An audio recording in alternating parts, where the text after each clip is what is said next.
Now, Ask Dr. Love with psychotherapist, author, love and relationship expert Jamie Turndorf, Ph.D. For expert advice on love and relationships, call into the show at 888-463-6748.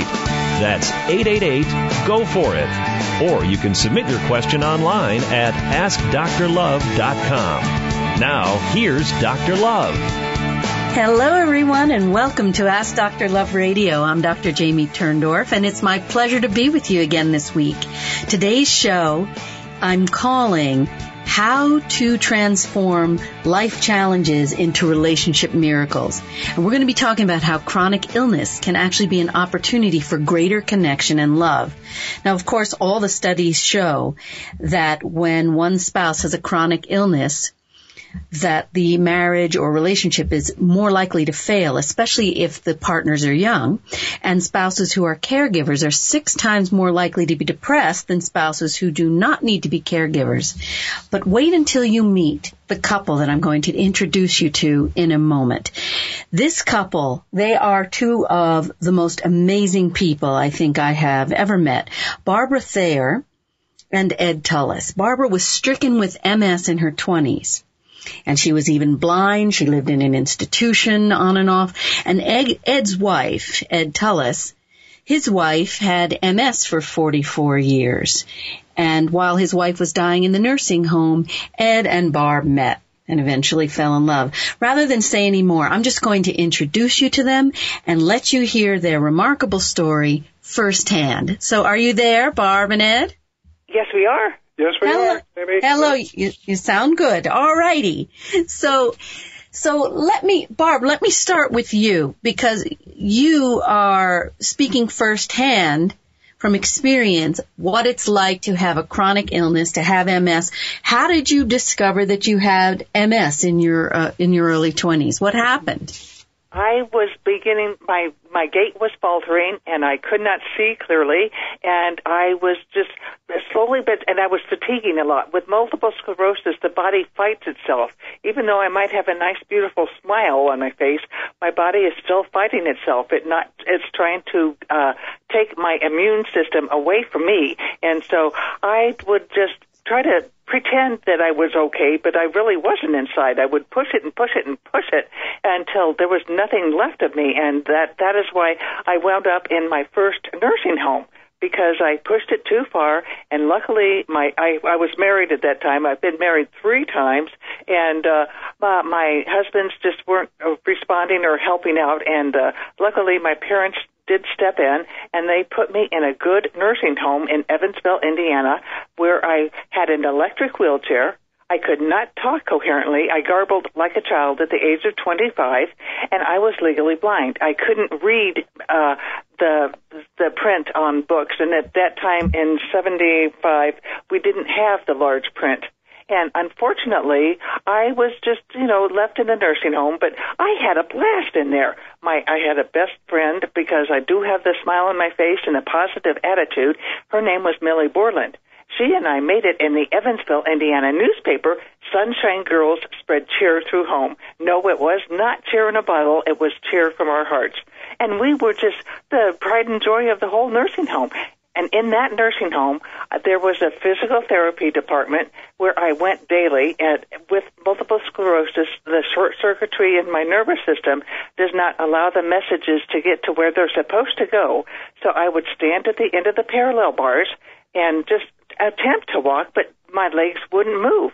So luckily, when I was 26 and a half, one of the aides there scooted my right foot forward maybe 2 inches, and somehow or other my brain clicked, and I started learning how to walk again at the age of 26 and a half. Isn't that exciting? Amazing. It's an amazing story. So now, when you started to walk, then did your sight come back too, or you still were not able to see? Well, with multiple sclerosis, many times you have optic neuritis when you were first diagnosed, and that's what I had. And my left eye wanders a little, but if I sleep well and I have good support under my head as well as my neck, my eyes are beginning to come back into focus a little better, and I'm able to see. Amazing, your positivity. Now, when you were going through this, Barb, were you as positive as you are now? Here you're in your mid-20s, you're in a nursing home, you can't walk, you garble your speech, you can't see. Were you as positive then as you sound now?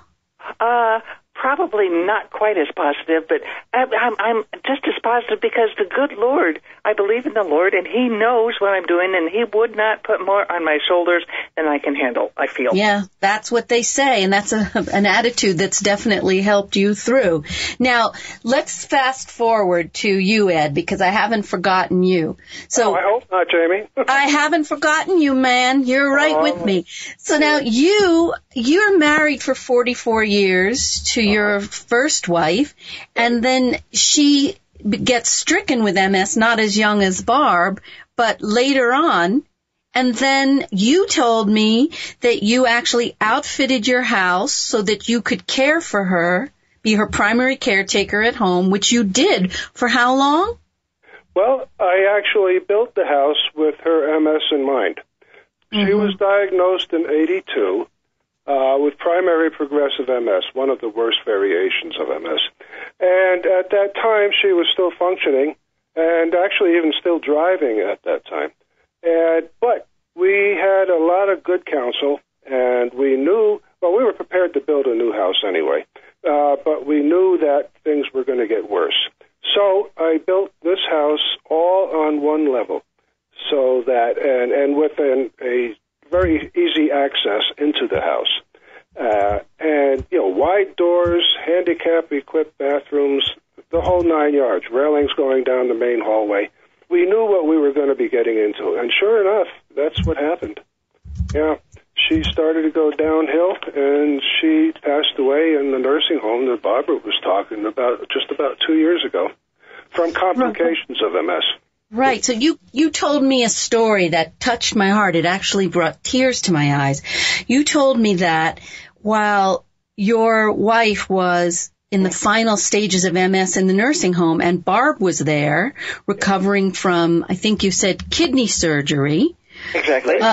Barb was the only person who could help your wife to smile. She couldn't talk, she couldn't eat, she couldn't swallow. She was on a breathing tube, but Barb would walk into her room and make her smile. How did you do that, Barb? Just the joy in my life and the twinkle in my eyes, and I've got a nice smile, my own teeth and everything, but she could just feel the joy and the love in my life, in my heart for her. And we both had the same disease. I've got relapsing remitting MS, and she had the primary progressive, which is the worst form.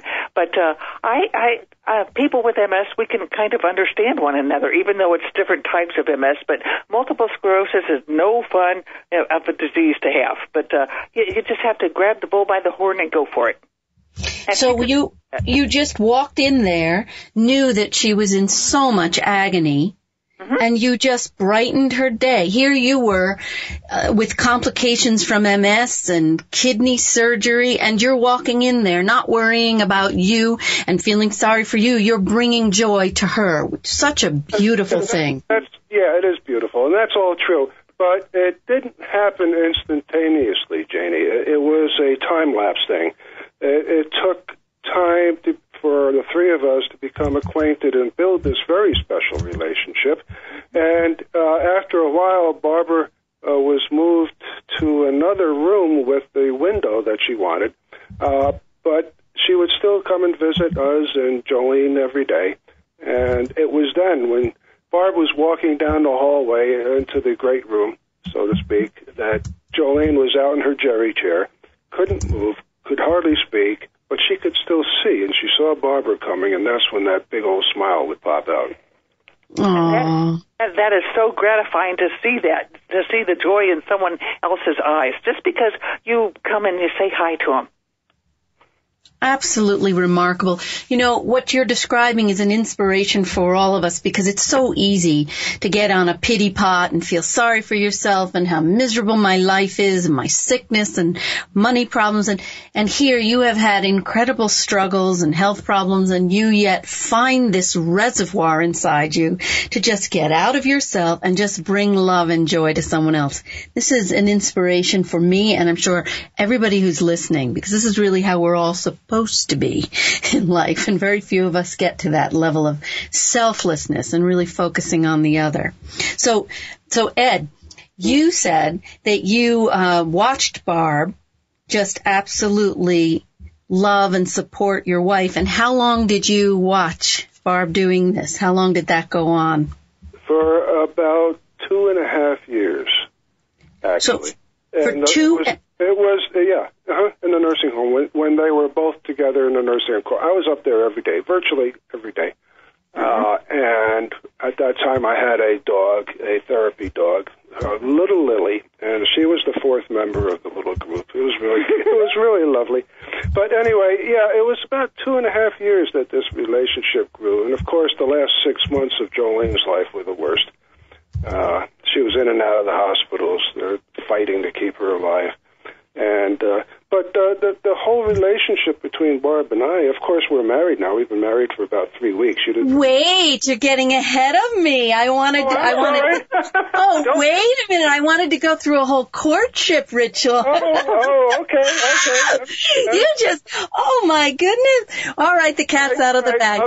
I'll zip that part of my mouth shut. No, we're there. We might as well discuss it. So you guys, after all these years, Barb, you in the nursing home for a couple of years and supporting his wife, and he watching you and getting to know you and becoming friendly with you. When did the two of you realize that you were actually falling in love? Probably shortly after Jolene died. Mm-hmm. Yeah. Mm-hmm. And after the nursing home, I moved to an assisted living complex. And at the assisted living complex, I had a lot more freedom and ability to sign myself out and then sign myself back in. And that's when Ed would take me out to dinner, to movies, and things like that. And that's how another way we got to know one another. It's really romantic. So how long did the two of you date in that way? Well, since Jolene died, which is almost 2 years now. So you were dating, and did you both know very, very early on that you would eventually marry, or is it just something that... Well, I'll tell you, I knew. I had a lot of clues. I knew what I wanted in life. Barbara wasn't sure. She was so used to moving here, moving there, insecurity, not being able to count on many people and this type of thing, and instability all around her. She wasn't sure, but I think she had an idea too. And after a while, as she became more secure in the knowledge of her increasing well-being, it just kind of came together and made sense. And I proposed to her, and she said yes. And well, wait. Dr. Love needs to hear all the details. I want to hear all the details. So, Barb, I'm sure you're never going to forget how he proposed to you. When, where, what? Well, it wasn't all that romantic. Aww.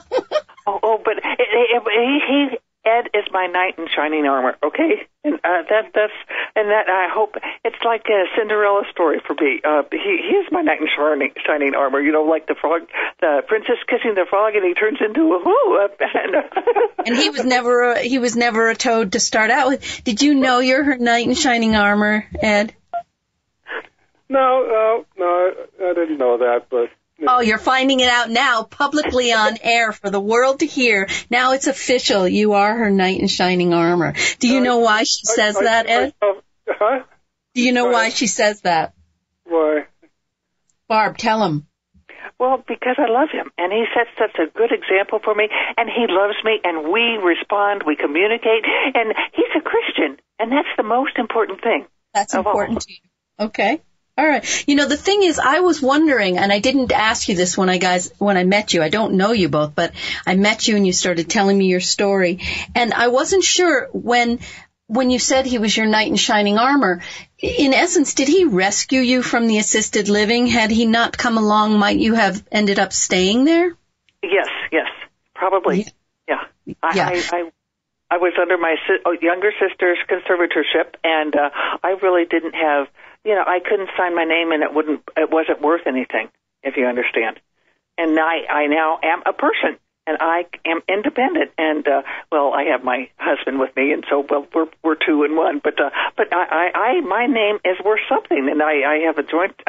We have a joint checking account, and I have a Social Security, and I'm somebody now, and it's exciting. So, Ed, it's as if you've given her life back, her independence, her freedom. Yep. Through the connection, there's great freedom, too. Let me take a brief break. And when we come back, we're going to talk more about your love affair and living with MS. I'll be back with you in a moment on Ask Dr. Love Radio.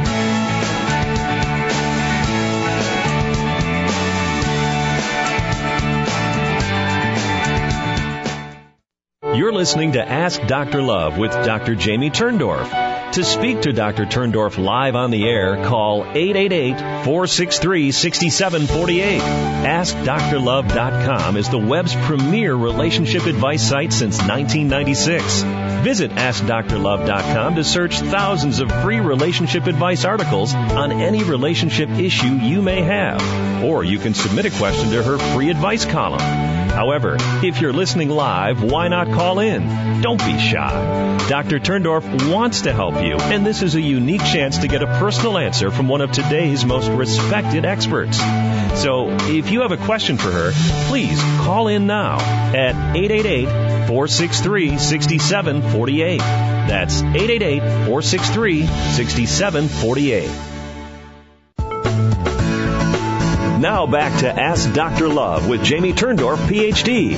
Once again, here's Dr. Love. Hello again, and welcome back to Ask Dr. Love Radio. I'm Dr. Jamie Turndorf, and I have with me today Barbara Thayer, a woman who developed MS in her mid-20s. She was institutionalized, couldn't walk, garbled her speech, was blind, and then a miracle happened one day, and she was able to walk again, and her sight came back. And her husband of only a week, Ed Tullis, whose wife was stricken with MS, and they met while Barb was in the nursing home and his wife was in end-stage MS. So, you guys, I want to hear about how your honeymoon went, because you went on your honeymoon last week. Tell me about it. Oh, it was fantastic. Yeah, well, Barb had, being born in central Indiana, in no man's land. No, not really. Oh, boy. She First argument. She had never seen the ocean. And I had promised her for quite some time now, I'm going to take you to the ocean. Oh, the Atlantic, actually. And that's where we went on our honeymoon. We went down to the Jersey Shore to Wildwood and Cape May and had a wonderful time. And I walked in the ocean, and we collected some seashells and whatnot that came in with the tide. And that tide is just so mesmerizing. I don't see how the captains and the ships in the 17th century made it across the Atlantic. Ooh, it would have been scary for me. But Barb, you never saw the ocean before your honeymoon. No. Well, wait a minute. I did see it in a book. Oh, my goodness. That's like saying I read about an orgasm in a book. Not the same thing. Well, okay, I did see the Ohio River and Lake Michigan, but not the same. You're right. Not the same. Same, like I said. And so it's as if you're really being born for the first time here in this fourth marriage, which that's a whole nother story, but we'll get to that in a minute. I just want to hear more about the honeymoon. So you saw the ocean for the first time. You're out of the institution now. You and Ed are on your honeymoon. What else did you guys do? Oh, we ate some fantastic food, and it's neat because the lady, the receptionist at the hotel we were at, has MS also. No way. Wow. Yes, ma'am. Yes, ma'am. And don't call me ma'am. It makes me feel very old. Yes, Jamie. Yes, Jamie. Okay. You're the youngster, Jamie. Yes, you are. Yeah. All right. Remind me. All right. Okay, but I whenever I meet anyone, I just tell my story about my MS, and because it is a miracle, and this is my testimony for people, and it hopefully helps them realize how lucky they are not to have to go through something like multiple sclerosis and the challenges and the tribulations that many times come hand in hand with it. And it's just a miracle. When people look at me, and I tell them, hey, if you're looking at me, you're seeing a reflection of yourself. Okay, I'm nobody special. I'm another lady. Well, I'm a medical miracle, but hey, we're all miracles. We get out of bed every morning, don't we?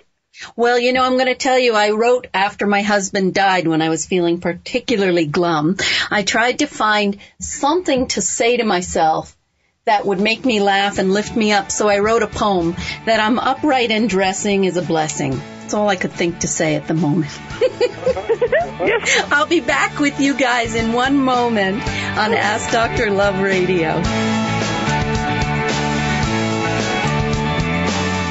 You're listening to Ask Dr. Love with Dr. Jamie Turndorf. To speak to Dr. Turndorf live on the air, call 888-463-6748.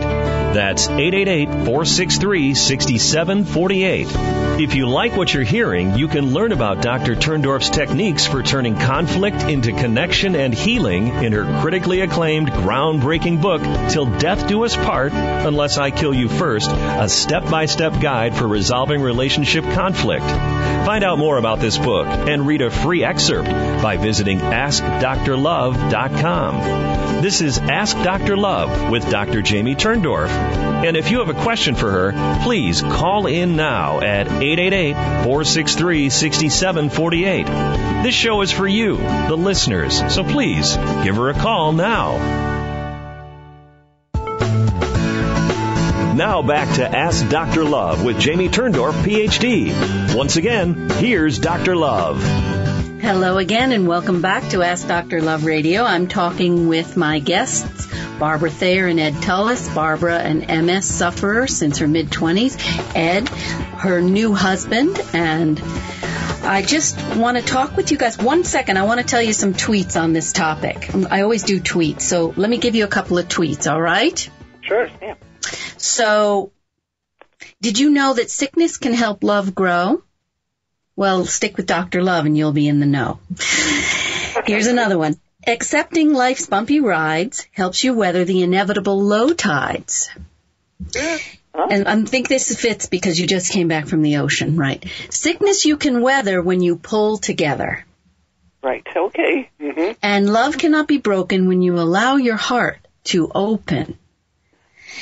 And instead of feeling sorry for yourself, try focusing on your areas of wealth. Right. And focus on... always monetary either. Oh, I'm talking wealth, emotional wealth, spiritual wealth, all kinds of wealth. Focus on what you can do to give, and your love will eternally live. And last but not least, giving is receiving, which you both are living proof of this. Yeah. So tell me more about your honeymoon. Well, Barbara got to see dolphins chasing her for the first time. That was neat. Yeah. Yep. We went out on a dolphin watch, and the captain or the tour guide actually tried to spook us and say, "There's no dolphins out there today." Well, let me tell you something. We had dolphins following the boat all the way out and all the way back. And the only problem was I had a hell of a time catching them on the camera when they were jumping out of the waves. Yeah, well, they were just trying to catch Barb. They were saying, right. Barb, we're totally bowing to you. That's what they were doing. It was so neat because there were three of them that came out at the same time, and they were just, what an exhibition. You know? Absolutely. Exhibitionistic dolphins, really. So now, what else did you do? I saw a picture of you dressed up. Oh, yes. Dressed up.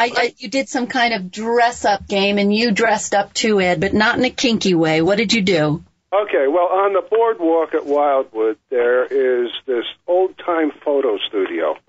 It's a pretty big building, and within it is this big studio. And you go in there and you get to choose the kind of old-time theme that you wanted to dress up in. And And then they would take your pictures in all kinds of different positions, gambling. Barbara, our particular thing was Old West, and I was dressed up as a gambler, cowboy, kind of killer type of thing. And yeah, you look like that. You look just like a gunslinger, yeah. Yeah, exactly, yeah. And Barbara was dressed up as a dance hall girl. Yeah, Barbara, you look like a slut. I got to tell you, I saw the picture. I said slut. Oh. Yeah. Okay, well, and we have a nice little poster here, wanted for crimes of passion, $25,000 reward, okay? Well, it was your honeymoon, so I hope you were guilty of crimes of passion. That's a good thing. Probably the most beautiful thing, Jamie, was, as you know, the last couple of weeks have been very, very hot.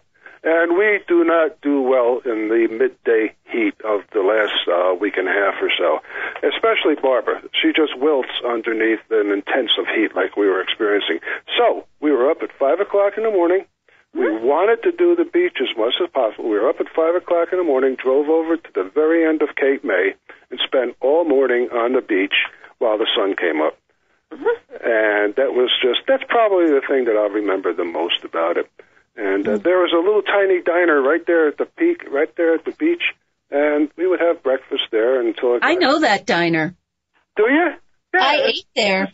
I ate there. It's at the very end of the road. It's a dead end, and it's a dumpy little place, and I remember... Right. yeah, but good people go there. Come on.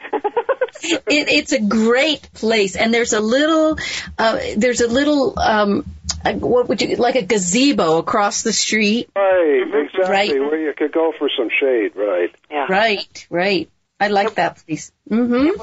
It was so exciting because there was another lady there, and she had her husband. Her husband had just had a stroke, and I explained to her how I learned to talk again. I over-enunciated. I went slowly, and I looked in my mirror in my room, and I just used all of my facial muscles, because with multiple sclerosis, as well as many times with strokes, we lose the ability to talk coherently, and so you have to exaggerate and go slowly and overuse your facial muscles to make sure that you get the words out, and use good pronunciation. Enunciation. Yeah, we got the point. You said it very, very well. This is called breakfast conversation while watching the sun come up. Sure. That's funny. So let me ask you this.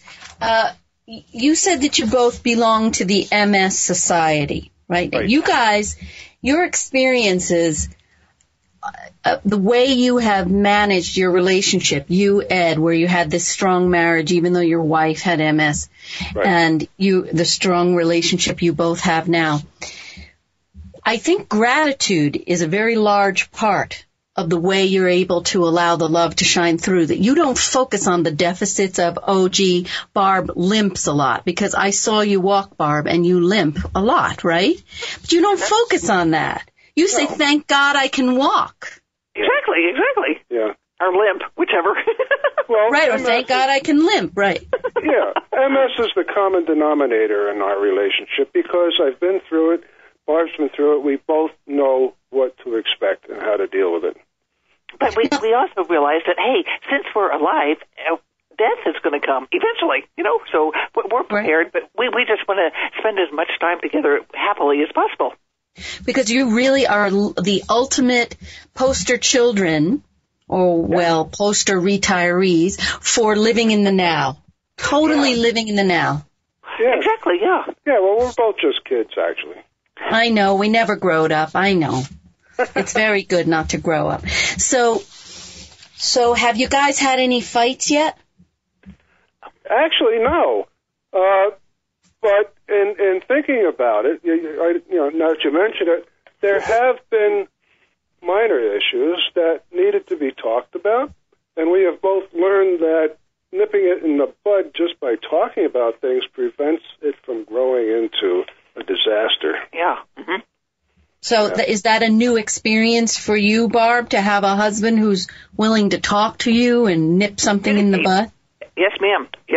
I'm back to the ma'am again. Listen, you could just call me doctor. If you want to use respect, just call me doctor. Somebody called me ma'am, and I said, just call me sir. That's enough respect. Well, you see, I used to live in Mississippi, and down there everything is yes, ma'am, and no, sir. Oh, yes. So but you had 3 marriages prior to this marriage, and they were not good marriages. No, they weren't. They were not. They were not. There was no communication, and I felt that I was working my rear end off. It hasn't gotten any smaller, but I felt, that I was working very hard and overdoing. This is a new kind of aerobics. This is marital aerobics, working your rear end off in your marriage. I got that. I'm going to remember this marital aerobics now. Please, yeah. And if it works for you, let me know, okay? Well, that's a whole new topic for another show. Yeah, really. Working your rear end off. So you were working your rear end off, MS and all, and no communication. So have you guys sort of found your own way into this? We've got to talk, or it's just you studied it, you read books, what? Well, yes and no. But I'm not blowing my own horn, but I kind of brought that behavior into our marriage. I developed that over the years. Mm-hmm. Yeah. And my family, the Thayer family, it was rather dysfunctional, and we just didn't communicate that much. And my sisters, my whole family, everyone has a college degree, and I don't. I've been to community colleges, but that's not the same as a 4-year college, and stuff like that. And they're in the medical field, and I just have, a lower grade of degree, and but I'm proud of myself for having accomplished all of them. Oh, my goodness. You have accomplished so much. And emotional intelligence and emotional communication has nothing to do with formal education, although I teach people how to do this kind of communication. It is not something we learn in school. So, Ed, you're saying that you practiced communication and emotional communication in your first marriage, and then you brought that skill to Barb? Yeah. That's what you're saying. I believe I did. Patience. Oh, my gosh, patience. Discussion. But you have patiently cared for a wife who was gravely ill for a long time. Were you born patient, or did you cultivate this patience? Oh, heavens, no, that was cultivated. That was cultivated over all those years. No, I was impetuous as a young man, and fortunately in the right direction. I never wound up in jail or anything like that. But no, it takes time. It takes time to cultivate that kind of patience and understanding. It's beautiful. It's beautiful. And don't forget, I'm 68, and it took time to get there. It's true. But, it's a skill that can be cultivated at a younger age if you make the decision to learn to use the patience muscle, the communication muscle, These are our love muscles. So let me ask you this. A lot of research says that because we know MS is a disease that goes into remission. Now, Barb, you have been in a miraculous state of remission since that nurse pushed your foot forward, correct? Correct. Mm-hmm. Right, and this is a very unusual case because many people with MS go in and out of remission. And one of the difficulties I understand with MS sufferers and their family, their caregivers, is that when they're feeling really well, they're able to do so much more. And then when they go into a relapse, they can't do what they were able to do when they were in remission. And there's a lot of conflict that arises between the partners because the partner who's unwell and no longer in remission gets mad at the partner who doesn't understand, you need to do more for me now. You should know I need more help. And they don't communicate the shifts in the needs. Yeah. That's true. That is right. True. Yeah. So now this is not the case for you, Barb, because you're sort of copacetic. You're on a sort of stable path, right? Well, yes and no. Okay. Yes and no. She is fairly stable and operating on a level plane, but she does have some very significant physical considerations that we have to keep in mind all the time. One I alluded to already was the susceptibility to heat. I mean, heat just destroys her. We cannot deal with a hot day. That's why we did all our beach walking in the early morning and in the late evening, and we just crashed either indoor activities or in the motel room during the heat of the day. Yeah, because heat and humidity, that just makes my muscles become like Jell-O. And you can't do anything with Jell-O, walk or anything like that, you know? Yeah, and you don't even want to eat it. I know Jell-O's not going to do any ads on my show. I know. Yeah, but so that's just one example. She has other health considerations that we're constantly mindful of. Yeah. Mm-hmm. So you just work with what you have, and Ed, you're just always watching her and monitoring. And Ed, you really have a very nurturing side to your personality. You love to care for the person you love. So for you, this isn't, oh man, you can't do it, it's too hot. You are selfless in the way you say, we'll just work around it. Even if it's something I could do, you can't, so we'll adjust, we'll do something earlier in the day. Exactly. That's beautiful. All right. I'm going to take a little break. I'm going to be back with you in a moment on Ask Dr. Love Radio.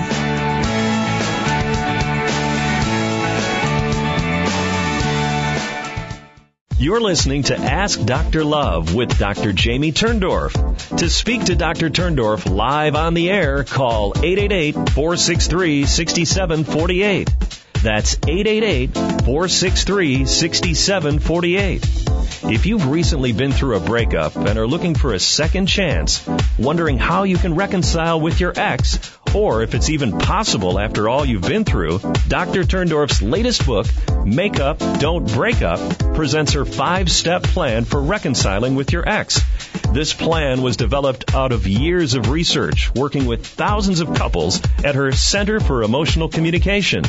This is a proven no-hype and no-nonsense method that gets right to the root of the problem to guide you to the right path towards reigniting a lasting relationship. For more about Make Up, Don't Break Up, visit AskDrLove.com. You're listening to Ask Dr. Love with Jamie Turndorf, Ph.D. Once again, here's Dr. Love. Hello again, and welcome back to Ask Dr. Love Radio. I'm Dr. Jamie Turndorf, and I'm with my guests, Barbara Thayer, a lifelong MS sufferer, and Ed Tullis, her new husband. They're newlyweds. So, you guys, I wanted to talk a little bit about caregiver burnout. I'm sure because you're members of the MS Society, you've heard other caregivers talk about this. Yes, we have. Right? We meet once a month at Kingston Hospital for the local chapter of the MS Society. And we hear all kinds of stories that you would not believe. And the stories such as you just alluded to. And, but you can't really blame people because not everybody is cut out to be a caregiver.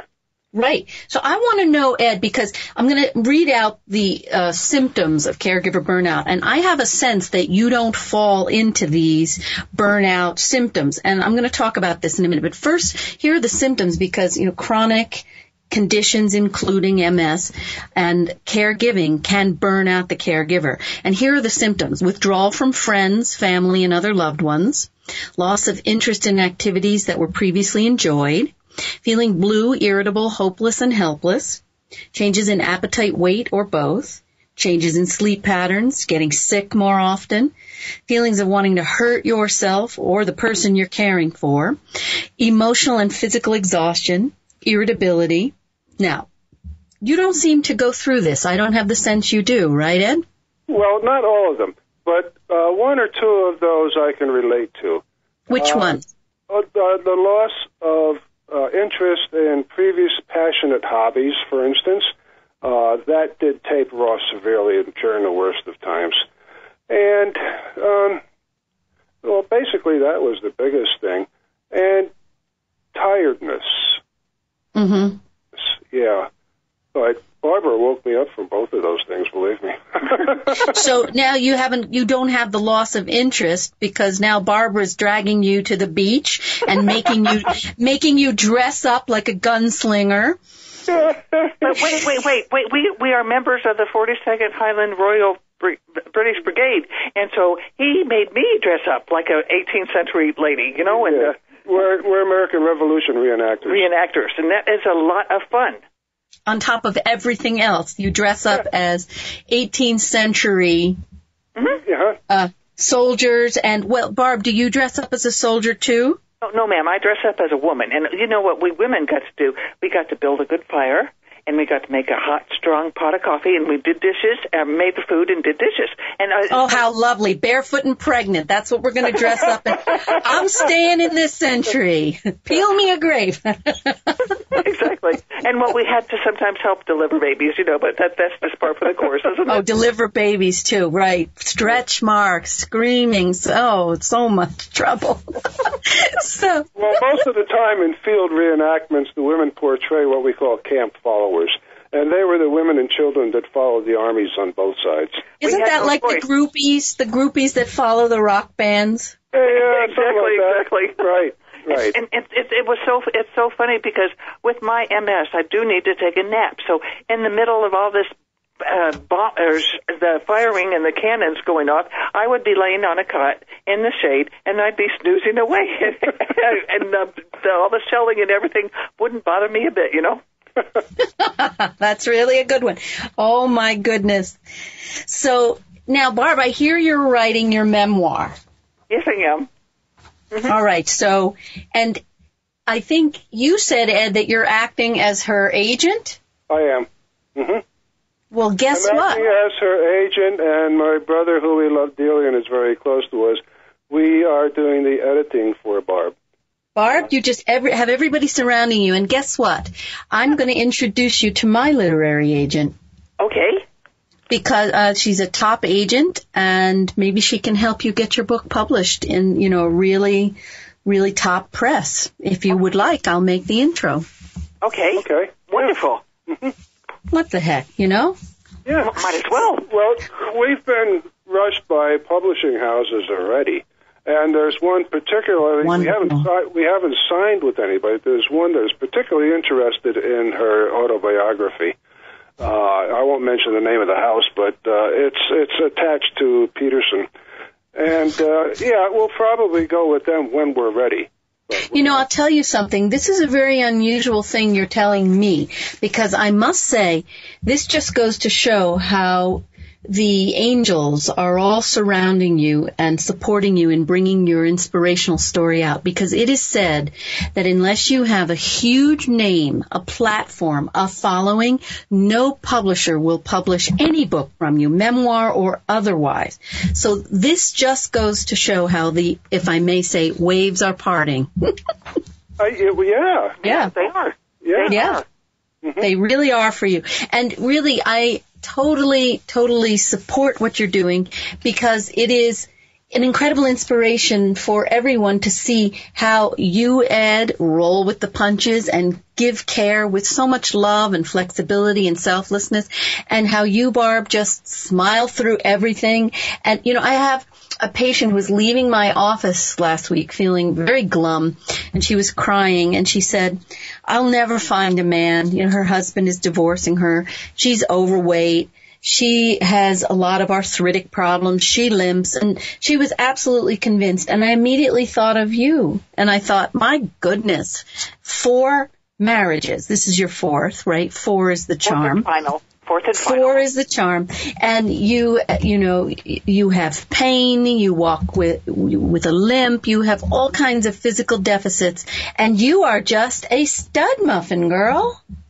Well, I don't know if a girl can be a stud muffin. What would a girl be? A muffin? I don't know. Blueberry muffin. She likes blueberry. Oh, okay. Yeah. And the thing is, you radiate so much joy and bubbliness and happiness, and it is absolutely magnetizing. Because, look, I was sitting in the waiting room of the chiropractor, right, feeling pretty miserable for myself with my stupid little bone out, right?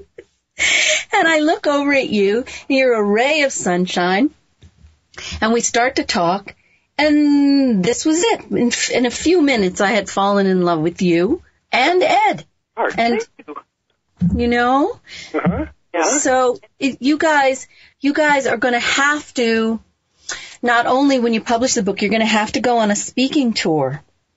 Okay. Well, funny you should mention that. Mm-hmm. Because Barbara, we can't frame it and say, okay, Barbara is an inspirational speaker, because she's never been paid for it. But she Wait. wait, stop right now. Don't say because she's never been paid for it, she is not an inspirational speaker. She is an inspirational speaker. She hasn't been paid yet. That doesn't mean anything. Right. That's what I was leading up to. Everywhere she goes, she holds court. Let's put it that way. And before you know it, she's got people that she's talking to, sometimes in small groups. Right. And she's just a natural. I mean, so I think what I'm getting at is I think you're right. I know I'm right. Dr. Love is always right and very humble, too. But I want you to know Jesus was an inspirational speaker, and I don't think he got paid for it. Right. Yeah, true. Right? True. Yeah. Right. Now, talk to me about the rituals that you perform to keep your relationship strong. Now, I know you're newlyweds of only a week, but you've been together now as lovers before you got married for 2 years. So what do you do to prize each other on a daily basis? Oh, gosh. Well,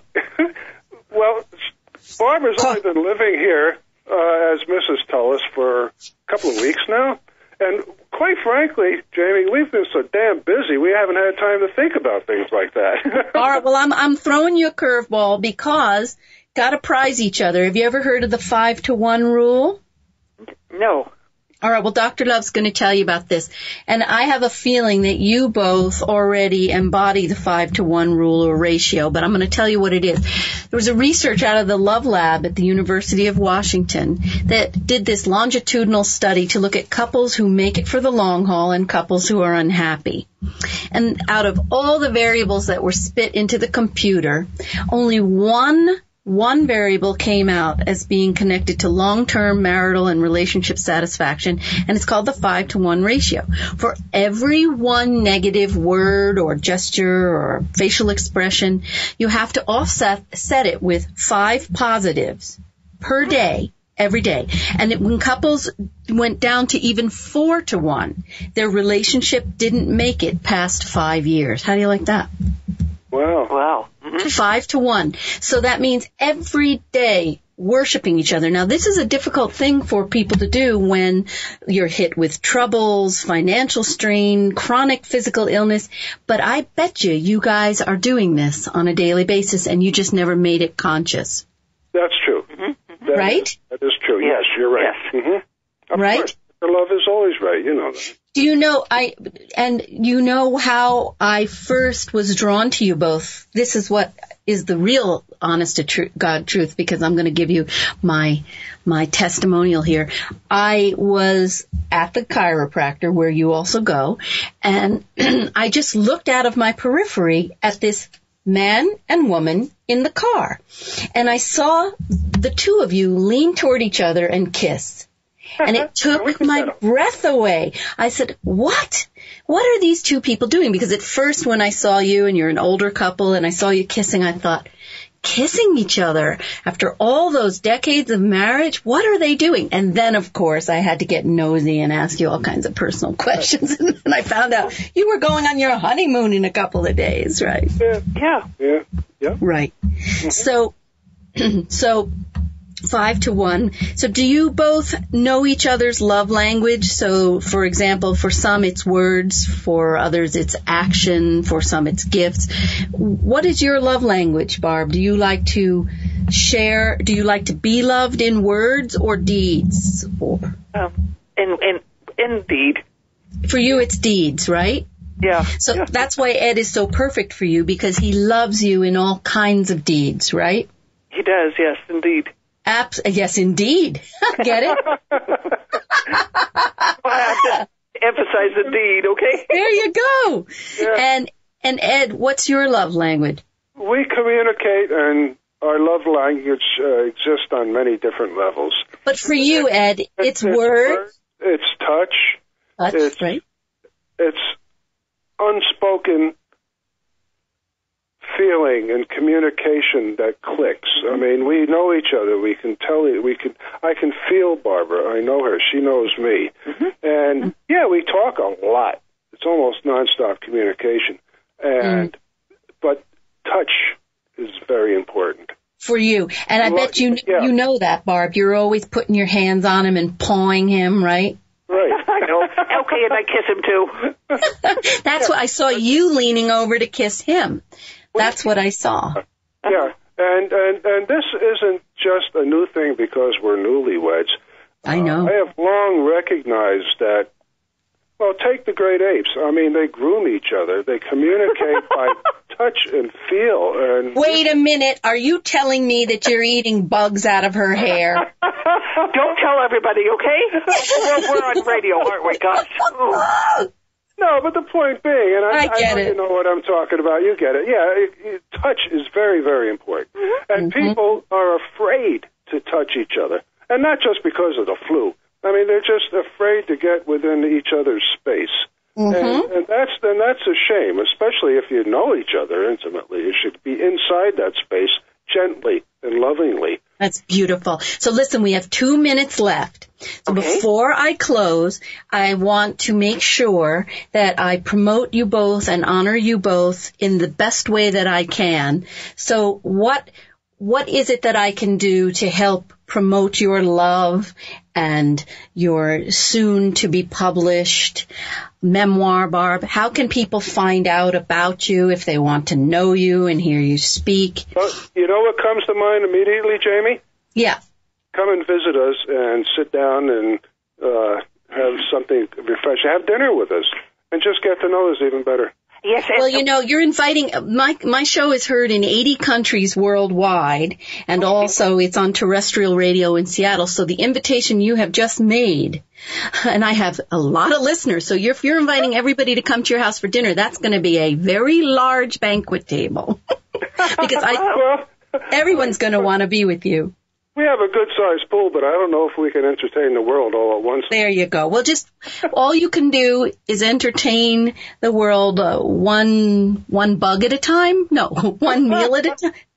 Oh, one psychologist at a time, please. All righty.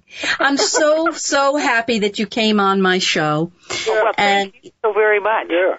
Been an inspiration to meet you and hear your story, and I want to follow up with you, hear how you're doing with the memoir, with your new love, your everything. I just enjoyed you so much, and I know everyone else has too.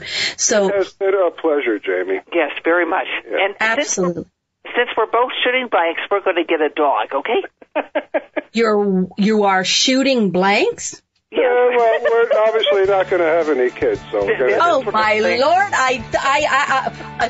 all right, we're going to close on that note. And I will see everyone next week on Ask Dr. Love Radio. Take care.